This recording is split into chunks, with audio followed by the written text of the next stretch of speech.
Assalamu alaikum wa rahmatullahi wa barakatuh. Welcome everyone to And She Thrived, which serves to hold space for Muslim divorced women.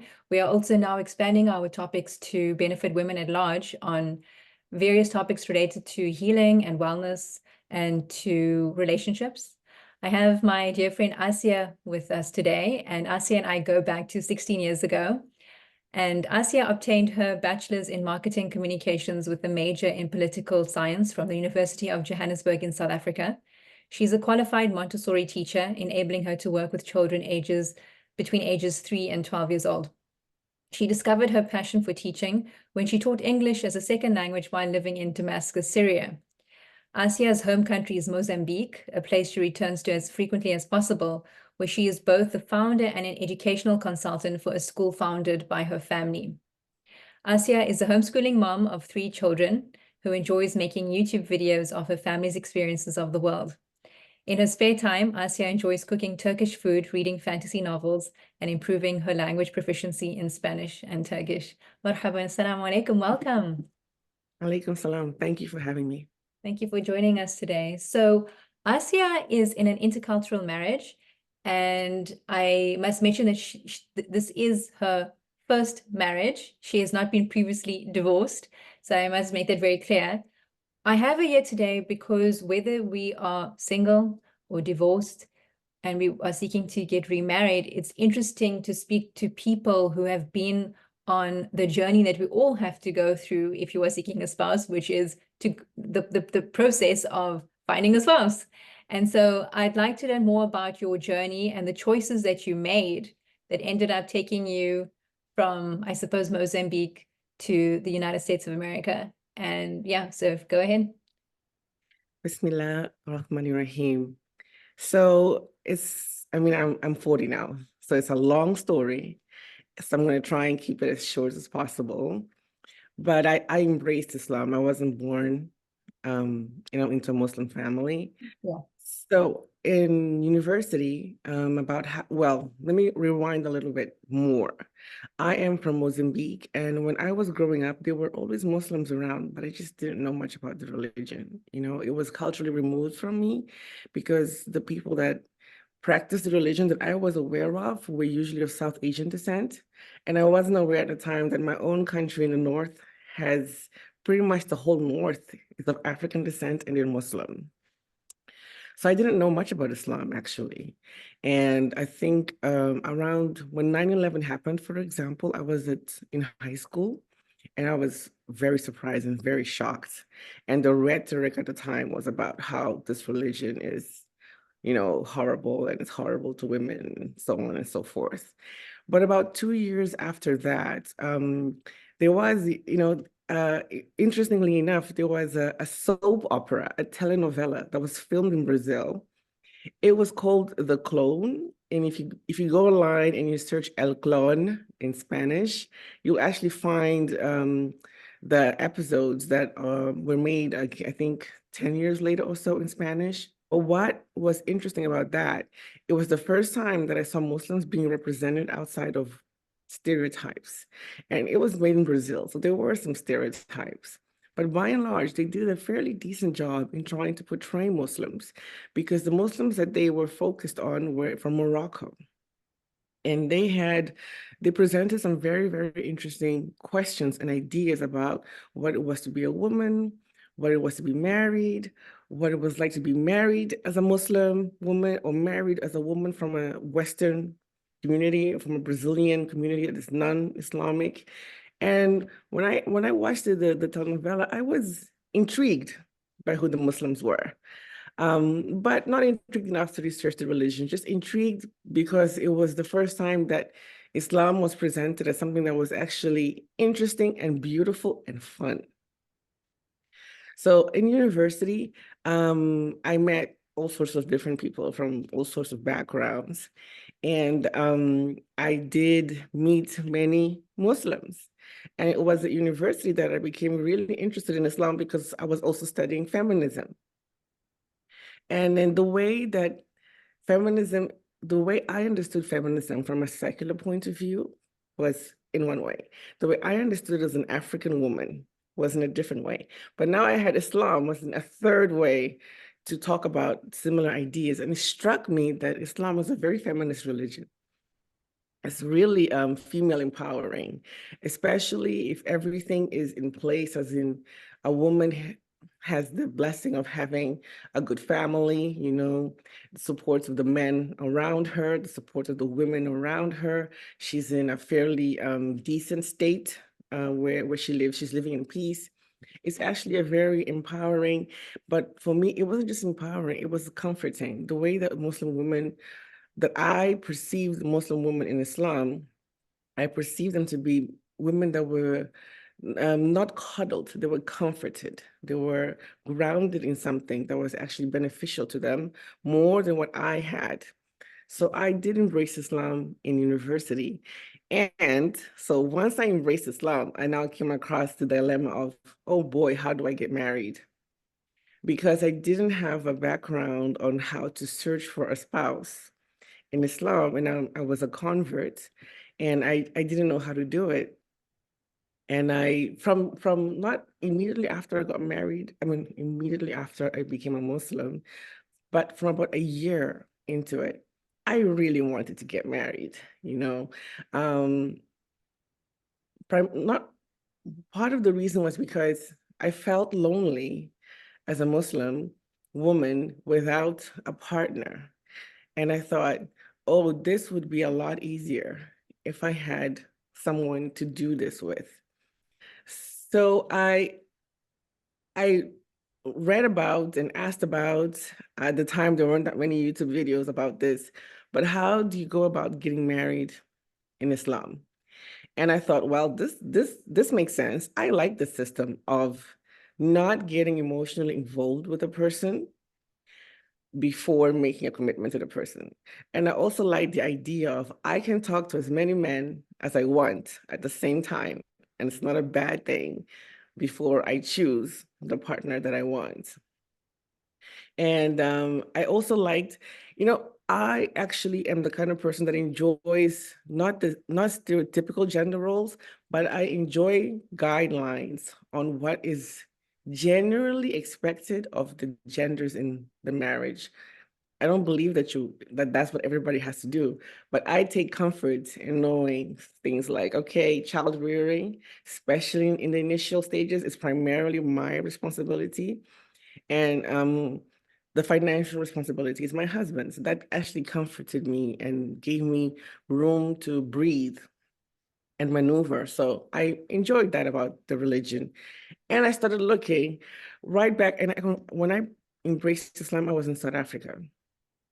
And I started looking right away, you know.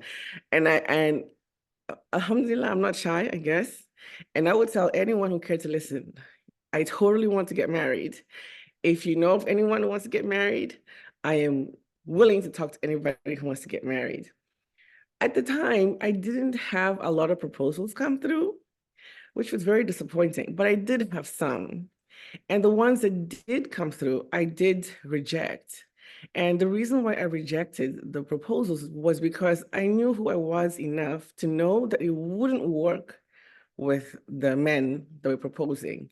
And I had enough consideration for those men to know that I would make their lives miserable, to just, you know, let them go because they were great. Every single one of the men that came and wanted to discuss marriage with me, they were fantastic. I remember one brother was from Somalia and he was great, you know, but I knew I didn't have the mental structure to deal with Somali culture. It was going to cause a lot of rifts in the marriage. And I didn't want to put him in a position where he has this wife who's just not getting with the program of Somali culture. And I had enough respect for the Somali people and the Somali culture not to even go there or try to change anything. Another person that proposed was a young man from Turkey. And he was lovely.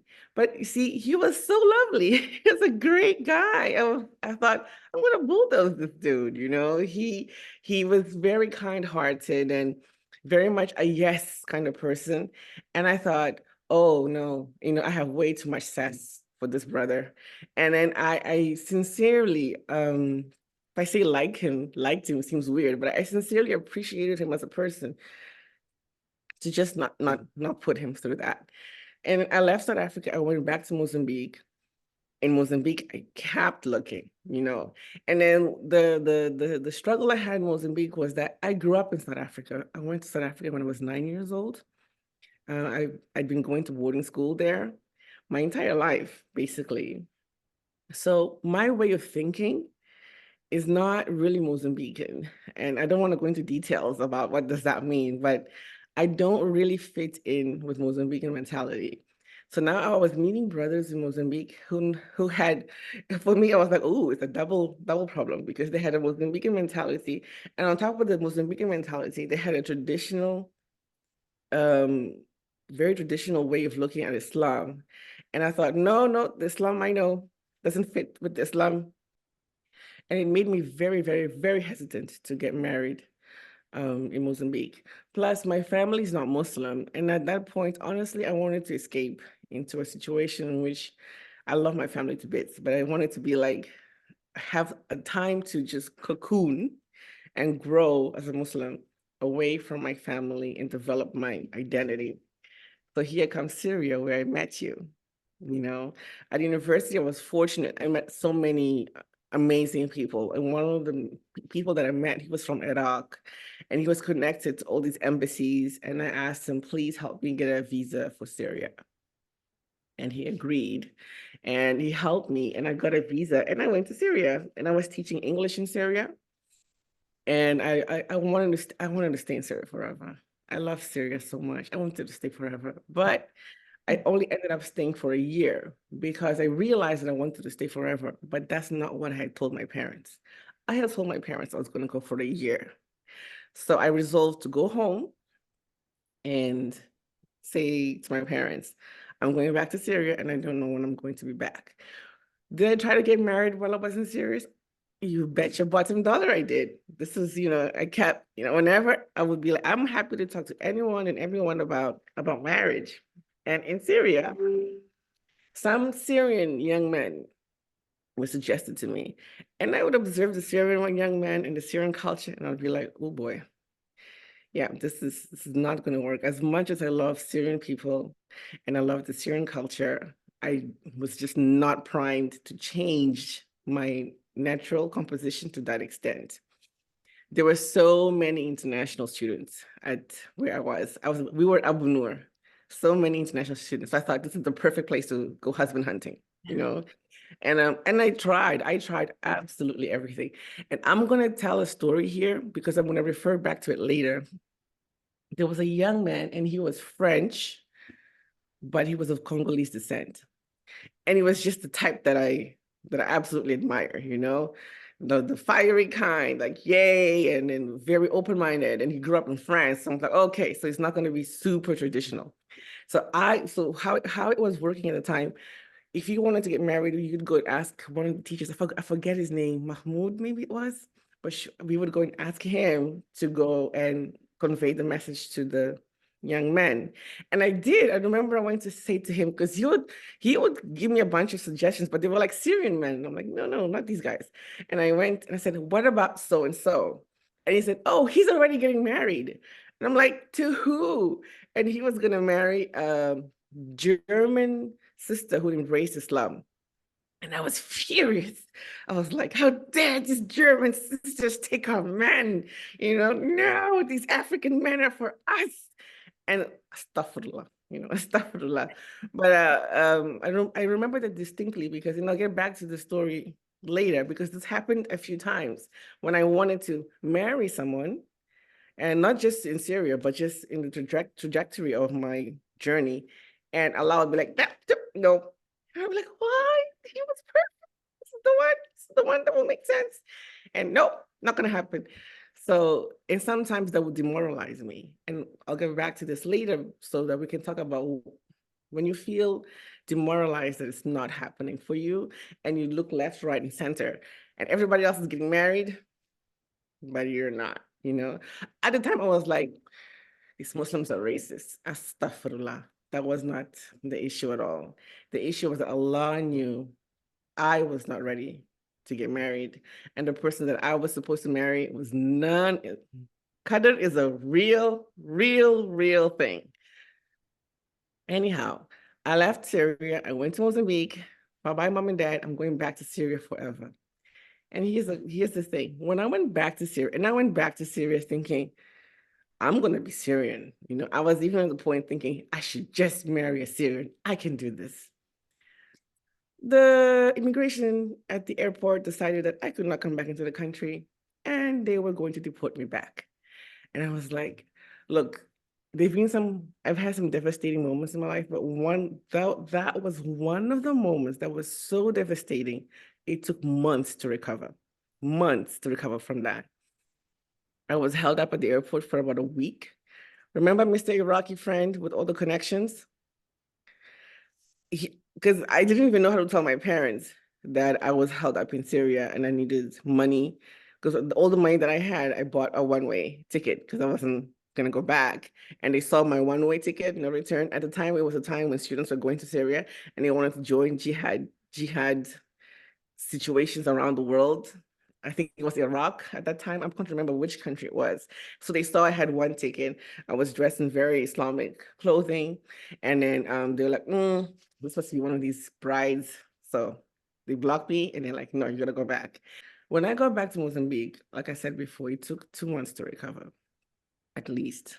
I was devastated. I loved Syria. I still love Syria. And I just wanted to go back.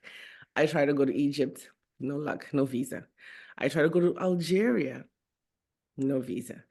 I just wanted to be in an Arabic speaking country where there are masjids everywhere. I didn't want to be where I was, but I was stuck. So I said, okay, fine, I'm stuck. I'm gonna go back to work. And then I gave up the work I was doing and I started to teach English because I realized in Syria, I love to teach English. Am I talking a lot? I feel like I'm talking so much.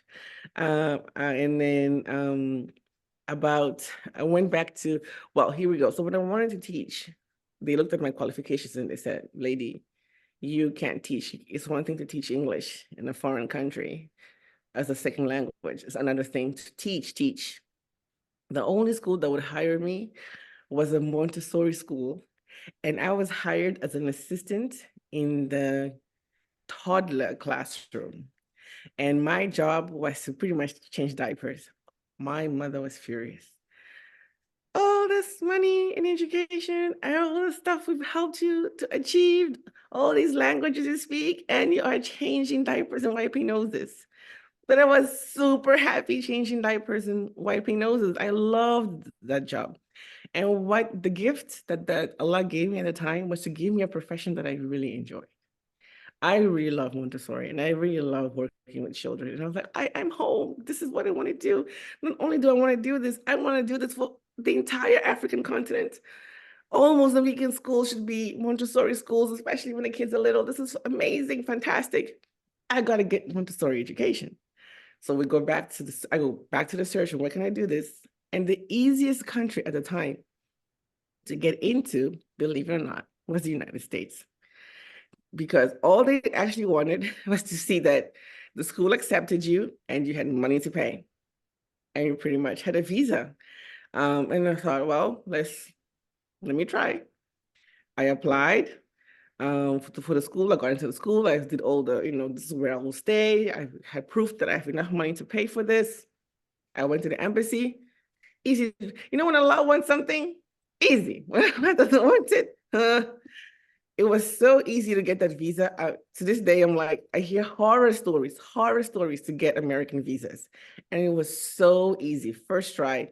Guy was barely interested in what I had to say. Here we go, stamp, come get your visa. I was like, oh. In my mind, I was coming to America for a year to learn about Montessori and go back to Mozambique and save Africa. When I got here, about 2 weeks into the course, I was telling my trainer, I really want to go back and teach adults how to do this. She's like, oh, that's nice. First, you're going to finish this course. Then you're going to work for 5 years in a certified Montessori school. Then you're going to come back to the training center and do at least 3 years of teacher training. I was like, what? So that's 5, 6. Wait a minute, that's, 9 years? So let's round it off to 10 years before I can go back and save the world. And she was like, yeah, pretty much give or take. 10 years. And I remember just thinking, what am I going to do? By the time I get back to Mozambique, I will be, at the time I was 27, I will be 37. I'll be an old maid. These Muslim men, they don't like old maids. I got to do something about this now, Astaghfirullah, I just said they don't like old maids, but, I thought it would be too old to find someone. So I decided I got to get married while I'm in America. And hopefully I will, naive thinking, I'll marry somebody who will be more than happy to go back to Mozambique and save the African children. Of course I will. And I thought, actually, this is the perfect country to get married. So many African American brothers out there, And I joined this website called Half Our Deen. I had been watching Baba Ali's content online. He was a comedian, and then he had launched this website. And I had actually tried to join before when I was in Mozambique, and I realized that a lot of the people that were on the site were in the United Kingdom and Canada and the United States. Not so many were in South Africa. None were in Mozambique. And I realized that people would immediately be afraid of you if you were interested in their profile, but you were not living in the country that they were in. They would think, this person just wants to green card. They just want to come here. So I left the site. I thought, this is not going anywhere. I'm not finding anyone. And I did. I found one person. He was actually from India. And he was saying, you should come to India. We should get married here. And I thought, that's not a bad idea, but I want to go to America and do Montessori. And I was seriously considering moving to India because India also had Montessori schools. But it was just the process of coming to America was easier. And then I thought, I think culturally, I will adapt to America a lot faster than India. And the blessing of looking for marriage in Islam is that it's not it's not supposed to be a very emotional decision. It's supposed to be a very logical one. And I thought the logic of this dictates that I go to America and maybe I'll keep looking over there. And that's what I did. I went back on Hafardine and I started to look. And Hafardine, I had a positive experience. I don't know what the website is like now, but I had a positive experience. People were interested in me that I wasn't interested in. I was interested in people who were not interested in me. But eventually, I was in a situation where I was speaking to 4 people at the same time. And my husband knows the story, so this is not, news. I was speaking to who would become my husband, but there were 3 other young men. There was one man who he was an African-American brother, and he was lovely. And I was inclined, because, in my head, I'm like, let's make more Black babies. Stuff, some things are hard to get rid of in your psyche. But I thought, this could work. Well, I thought it's not, you shouldn't berate yourself for that because it's very natural to incline to one's own ethnic background or color, right? And I thought I would have a lot of Sometimes you even see, often they say people marry people who in some way even mimic, reflect their own physical traits and like the jawline or, the features. It's very common. Yeah. And when I grew up watching African-American media, and I thought I will totally get along with them. I'm not African-American. Now I know I am not African-American, and I would struggle just as much in an African-American culture as I would in any other, But at the time, naive, yes, this one, it was going to work out, certainly. But he had been married before. He was living in one state, and his ex-wife was about to move to another state, and they had a son. And he was telling me, right, I'm living here right now, but I'm moving to this other state because I have joint custody, and I don't want to mess up what we have going on. So he was a plumber. So he said, it's easier for me because I can find work anywhere.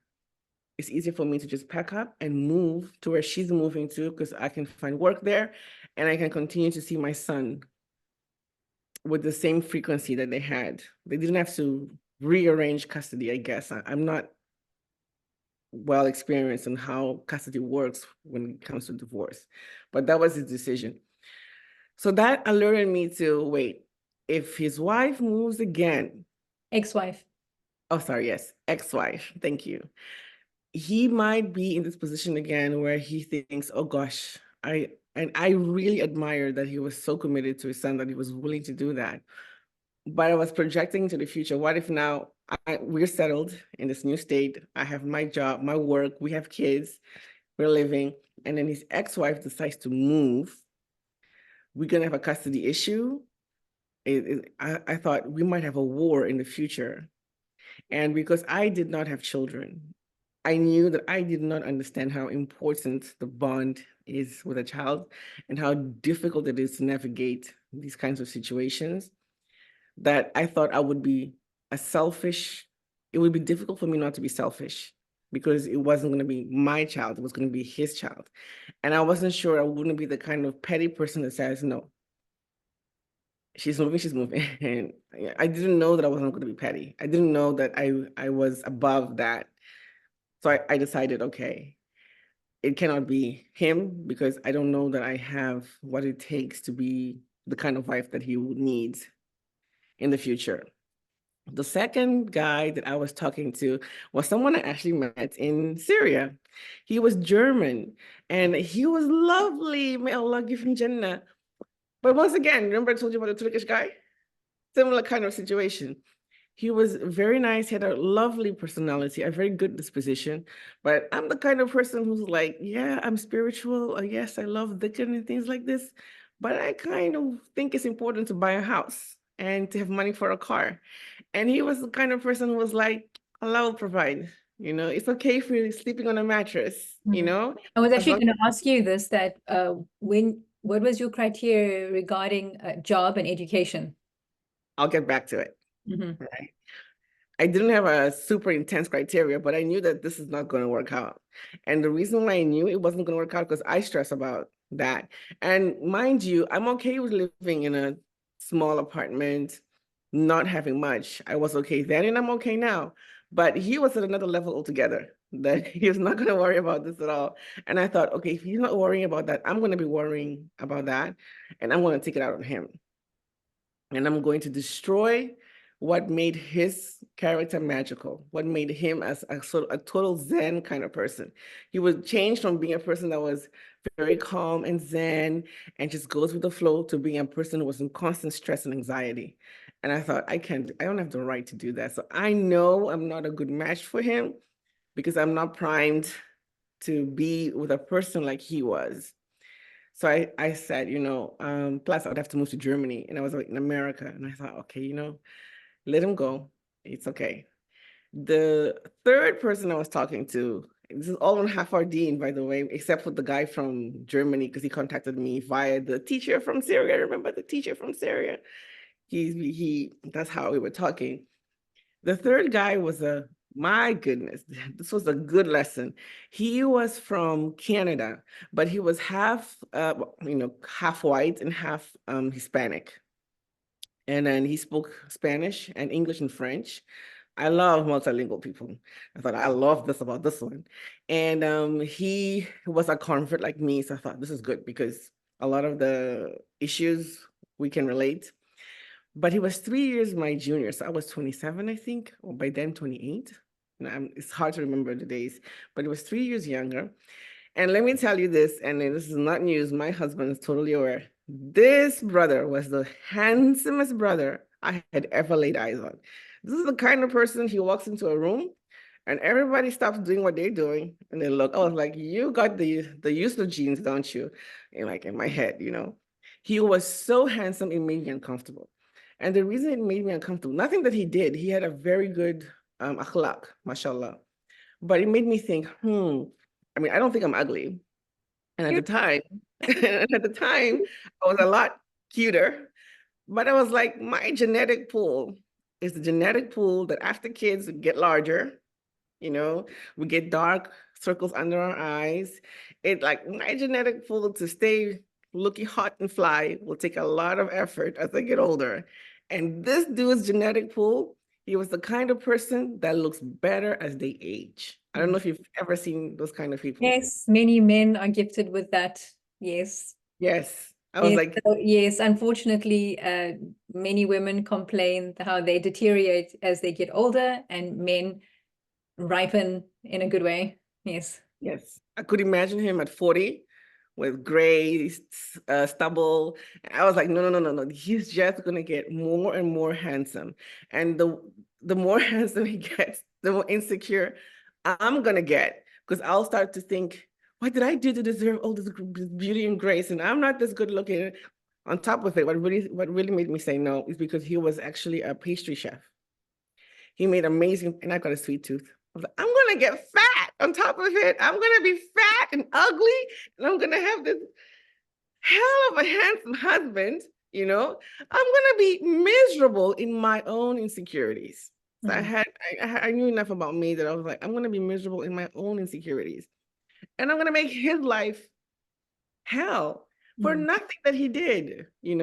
Right, because you would always be seeking validation and affirmation from him Validation. constantly because you knew that you just couldn't accept his love Yeah. anymore, I suppose. Yeah. I wouldn't be able to accept it. I'll be like, I'm undeserving of it because I'm not this beautiful. I'm older now. Maybe if I had to meet a very handsome man in my 40s, I would be like, I can handle this. But at the time, I couldn't handle it. And I didn't think it would be fair to him to I knew what was going to happen. And I didn't want to put someone through that didn't deserve that. And the sad thing, the African American brother, we very gracefully stopped speaking with each other. The man from Germany, I'm so sorry, it's not going to work out. But with him, it was hard because he was invested and he thought that because he'd been looking for a while, because he was like, oh my God, I finally found someone. And it was so sad to say, I'm so sorry, but I don't think I can do it, and not be able to explain to him why. Because he was like, I respect your decision, but I would like to know why so I can improve in my next attempt. And how do I tell him you're too handsome? Like, seriously. I mean, what am I supposed to say? So I lied. I had to say, oh, I just can't move to Canada. He's like, no, no, no, but I will help you. Don't worry, we can do this. I'm like, no, I am, and I had to let him go. But the reason was because I was too insecure because this guy was very, very beautiful. So the fourth person I was talking, so I'm talking to all these people at the same time. See, I told you I love this about Islam. You don't get emotionally invested in any of this. It's logic, logic, logic. Was my husband. Now hold on, let's pause. Let's go back. When you said, what was my criteria? Remember the question you asked?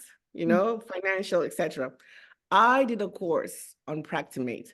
So before the course, I've been so blessed because every Muslim that I've met, pretty much, they've been wonderful people. They always have good advice. They always tell good stories. And Satara, I met her in Syria. They were amazing people. They always tried to guide my Islam. I feel I'm blessed because my Islam is so mellow and logical. And it's because of the people that were around me and so practical. And so I had an idea about how to go about it, but I also knew that if you don't know, go ask. And then there was a course by an organization called Practimate. They've changed their name. So if you Google Practimate, I don't think you'll find them anymore, but it's the same group that is now called, I think, Al Maghrib. They're somehow connected. But I was in Minnesota at the time. They came to do a 3-day workshop on pre-marriage and what you should know. And I was 27, I guess, somewhere around there. And I showed up at that workshop. And by the way, this wasn't an eye-opener because I was there and the people that were there were 18, 19, 20, 21. Mm. I was old. And then I was like, I'll never find my husband here because all these people are kids.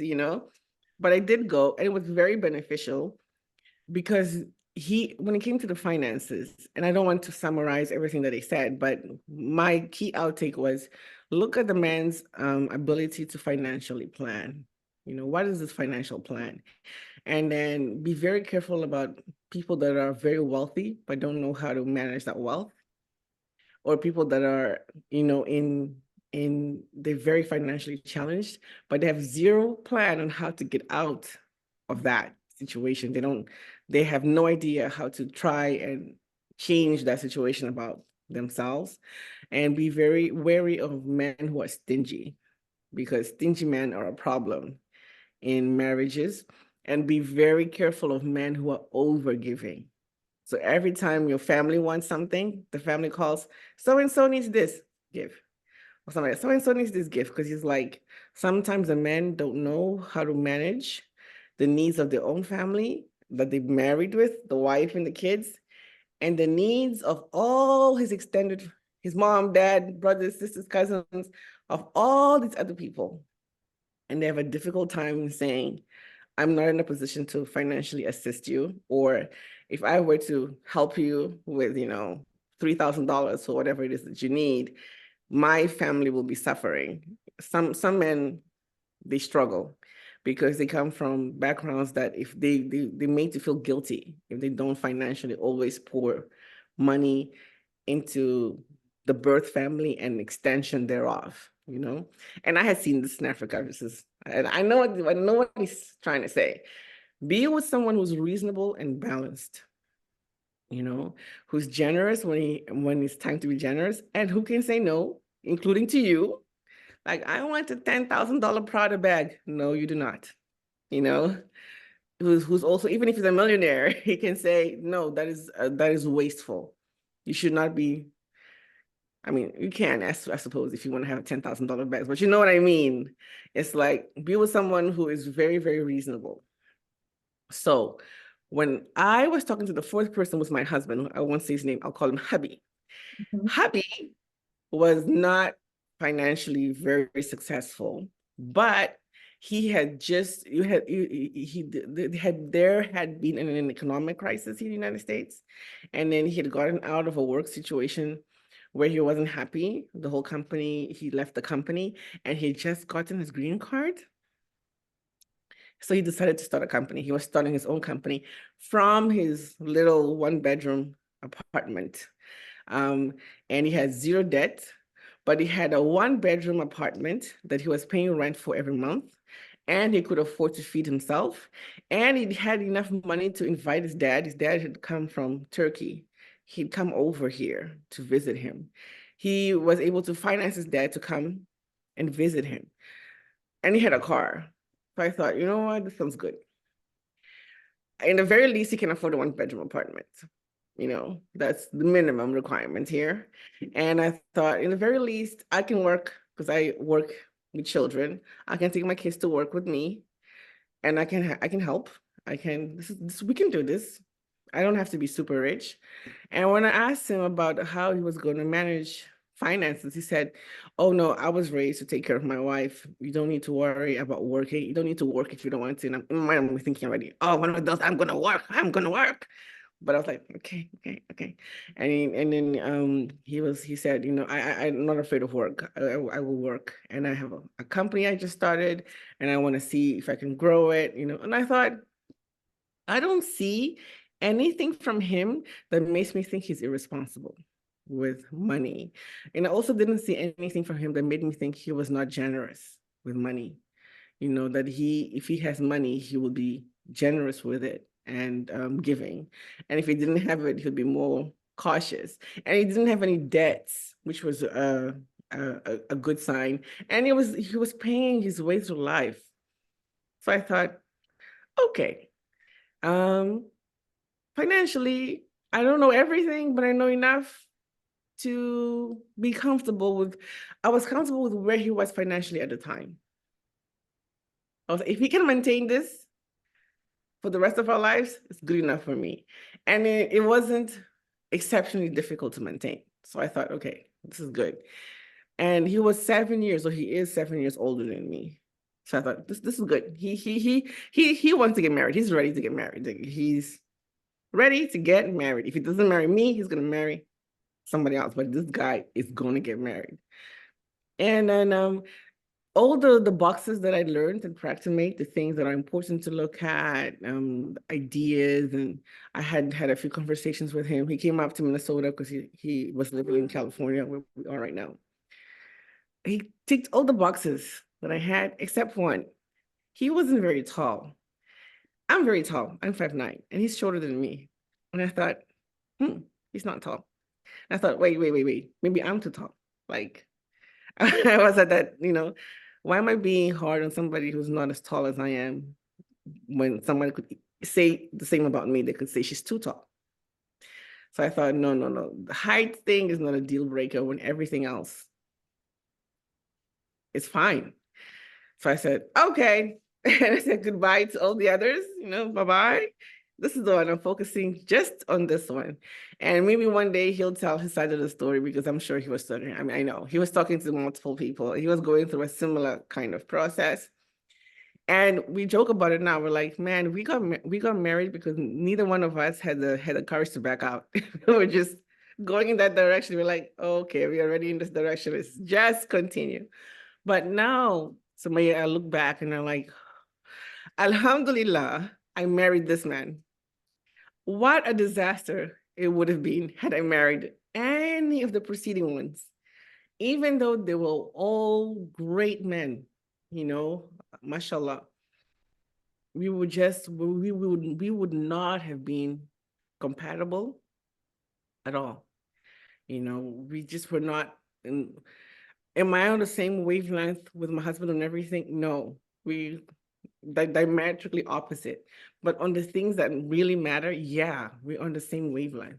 And whenever we kind of go off, the other person goes and they're like, okay, what is this person trying to say? And we find that wave again. It is such a blessing, such a blessing. I'm so grateful to Allah. Every time I wanted to marry somebody, I'm like, this is the one. Why wasn't Allah making this happen for me? Oh no. Allah said no.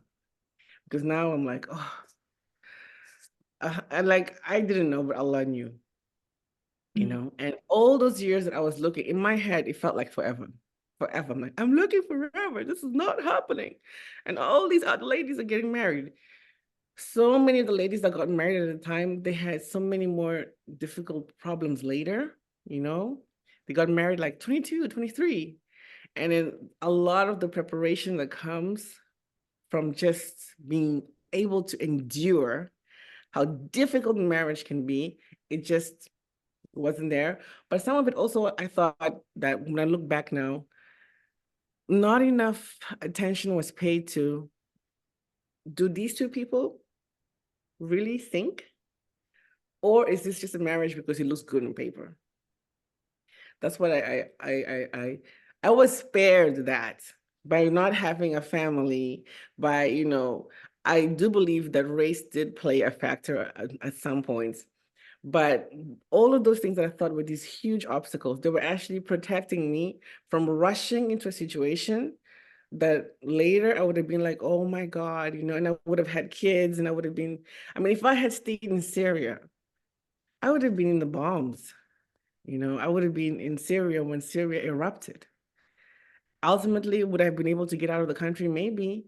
I'll be back in Mozambique with a Syrian husband who would have to get used to being in my birth country, and we would have had all this trauma that comes from what happened to Syria, or any of the other people really.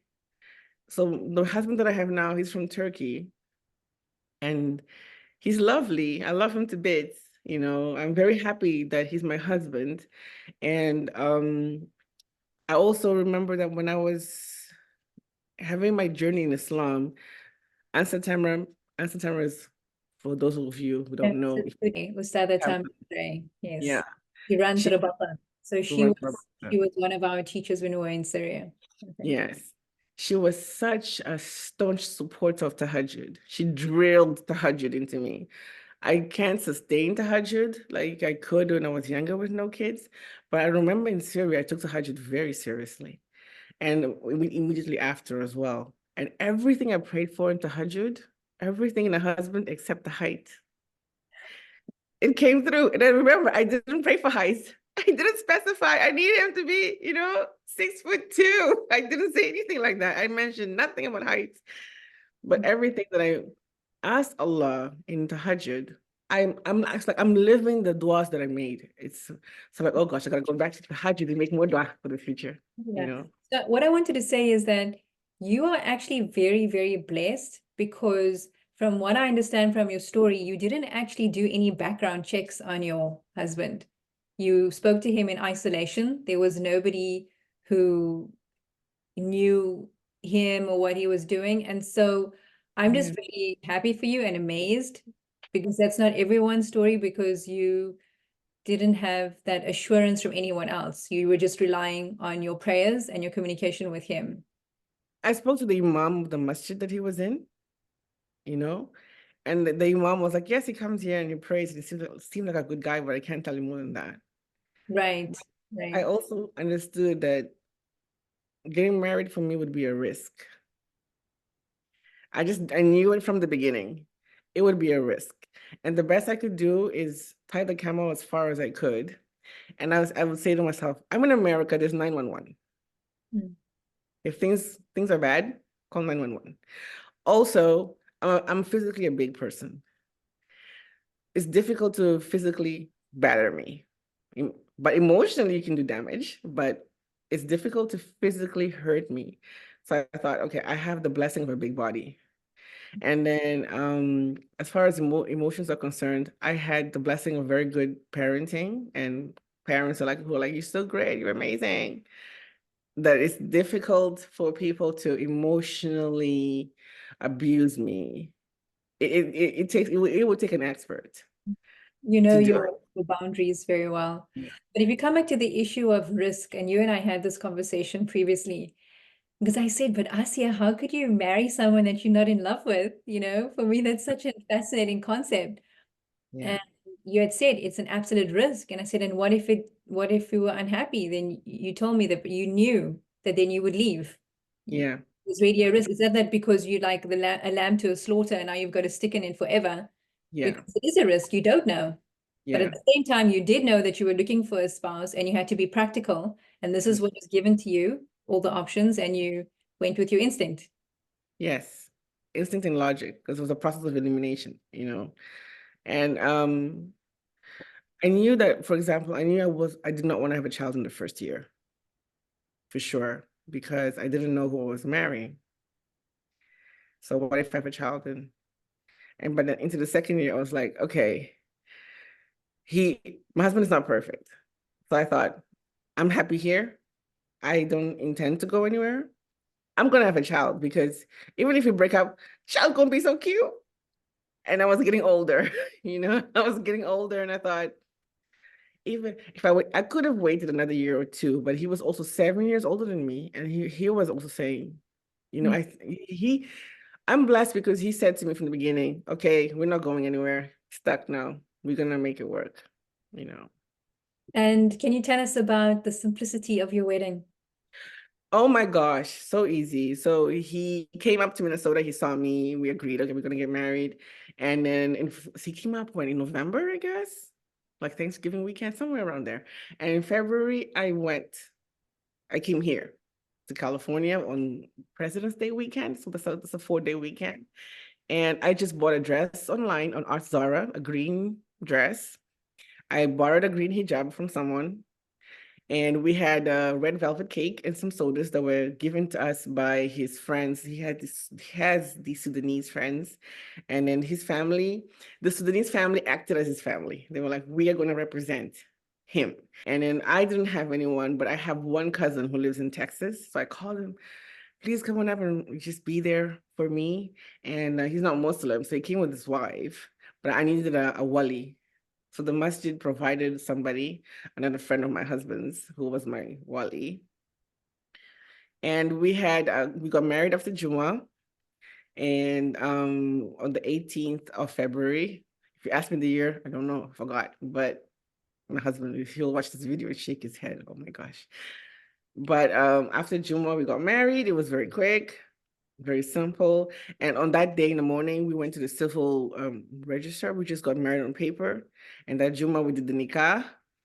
And I asked him he wasn't wealthy. I asked him for a sewing machine and a serger for my dowry. And he gave me a sewing machine and a serger. And I borrowed a green hijab to match yeah. In my head, I was gonna make a lot of my materials, and I could like one day learn to make clothes on my machines. And I haven't had the time to learn to make clothes, but he gave me what I wanted. And I thought, maybe I thought wrong, but I thought if I start demanding, I want gold and I want this and I want a wedding, and then he's not very wealthy, I'm just delaying this whole process and I'm making something difficult that should be easy. Like, I was like, and do I care about gold? Of course I do. Any woman cares about gold, but it just wasn't necessarily what he could provide at the time. I'm just You know? marveling at your tawakkul, like your reliance, because so many women, understandably so, there's a lot of fear about security, Yeah.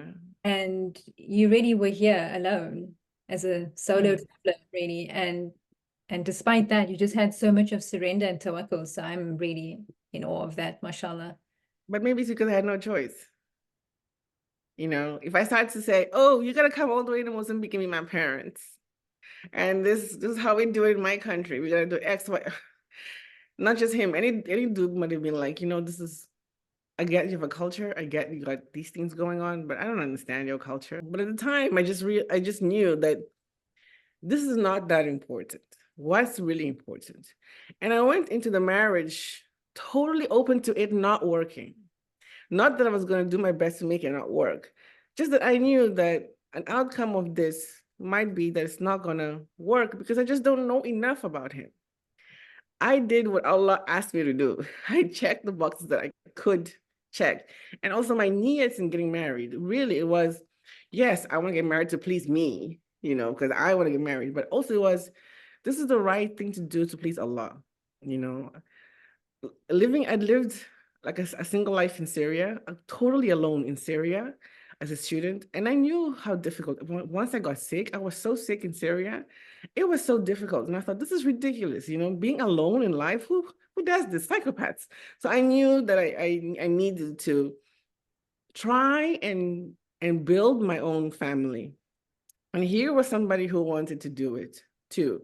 And what really got me was that he was more invested in being married than in being married to me. You know, he was going to be married anyway. Like he wanted to be married. So I knew he was in the right mental space to want to make it work. And for me, that gave me comfort. So even now, how many years are we in this? 13 years in this? And he's still like, we're stuck here. It's just cheaper to stay together. You know, we make all those kinds of jokes, but the underlying agreement is that we know nothing is perfect. You know, there are things about me that I'm knowing the hell out of him. You know, poor guy, he's gonna have to endure because he's a very ordered kind of person. Everything has to be in the right place. He needs order to function normally, and I'm the most chaotic type of person. For me to get our lives and home to the bare minimum to which he can cope, to me, I'm like, look how amazing we can organize these places. And to him, it's just the bare minimum to make him cope. But it's not we agree that this is not a reason to not have it work. So we just try. And then also, at this point, I feel confident in saying, I think we're going to make it. I feel confident. But we also sometimes say, you know, if it doesn't ever, we're friends. We have some degree of respect for each other, you know. But I don't have any reason to believe why it would fall apart. But you know, Allah knows if it ever did fall apart, I would be devastated because I'd be like, I haven't just lost my husband, I've lost my buddy, you know. So Thank you, Assiya. It was a fascinating story. I really enjoyed listening to it, and I'm sure everybody else did as well. I wish yeah, you all the best. Anything else you'd like to add in closing as advice to the women out there? yes. I want to say my experience, there were two things that helped me to get married. The first thing was Tahajjud. I did a lot of Tahajjud when I was younger. I would write down the things I wanted in my marriage and I would read them in Tahajjud. One of the things I asked a lot for was a family that would accept me. It was really important to me to be married into a family that wouldn't have an issue with, oh, she's from Mozambique, she's from Africa, she's Black, she's this. Mm. I didn't have the energy to deal with that. And actually, from my experience, people say, oh no, racism can be an issue with the Ummah. I'm like, not really. It's not really. People have a people have a fear of marrying outside their cultures because they don't know how to deal with the dynamics. So parents push their kids a lot to stay within the culture because it's easier, not because they have racism issues. but because they're older and they understand that even within your own culture, it is hard. Two people of similar cultural backgrounds have a difficult time, you Well, know? that's, I mean, I respect your opinion. I will disagree with that. I have a friend from the Gambia who refuses to marry into the Indo-Pak culture because she's seen over and over and over again the racism and she's basically, there's a family where they've said we would rather have our child come home and say that he's homosexual than to marry a black woman who's Muslim. Yeah. Yeah. There is definitely a problem of racism. I understand what you are saying, that from some people's perspective, it's not entrenched in racism. It's more out of hikmah, out of wisdom, that like the hadith that you should marry into your kuf, which is according to your compatibility in terms of culture, economic background, etc., culture, etc. But for some people, they are just straight up racist. So Yes, this is true. For some people, they are straight out racist, not just from the South Asian community, from any, because I I met some people that were from West Africa and they had some nasty things to say about white people and why you shouldn't marry them, you know.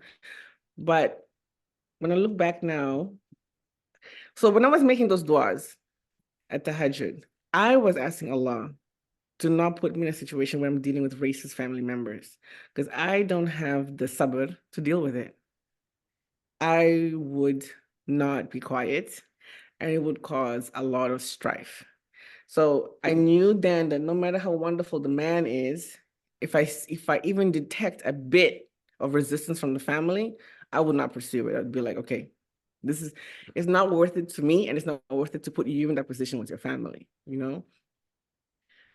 So in my tahajjud, that was there. It was very sincerely. So I have the most amazing mother-in-law. And my Turkish in-laws, it's just so, may Allah give them Jannah, you know, and not just his immediate family, his entire family is so welcoming and kind.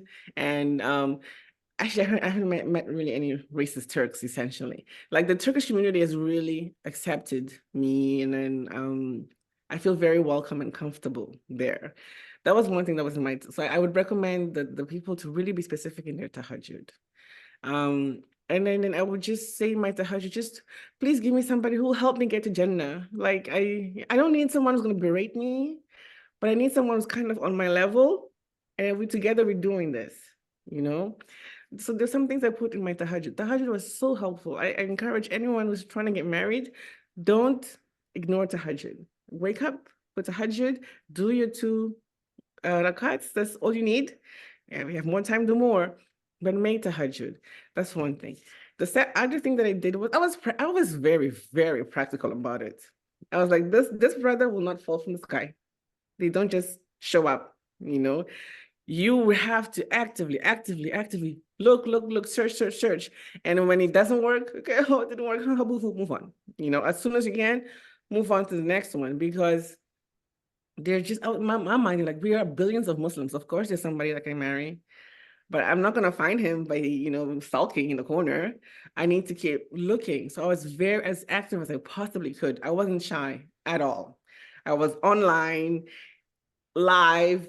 I would meet people, I'd be like, do you know somebody who wants to get married? I'd be like, you're so forward. I'll be like, I don't have a brother, father, mother, a community looking for me. I'm the one that's doing this. So that's the other piece of advice. The third piece of advice is stick as much as you possibly can to our guidelines because the heart is such a fragile thing.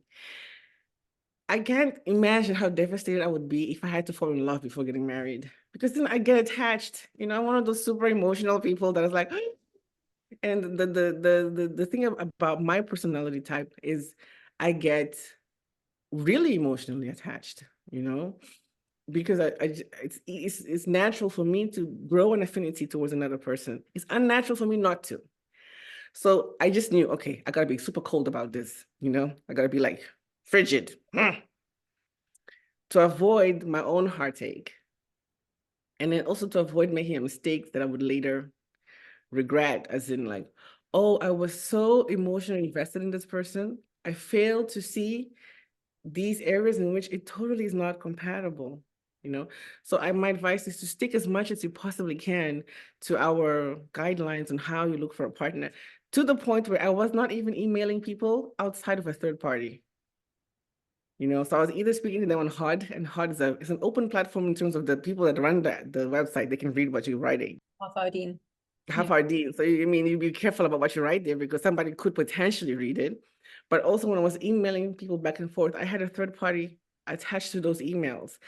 So I wouldn't, not say anything, because I know who I am. And then and I would avoid like being with the person alone. Like I would meet with Habi.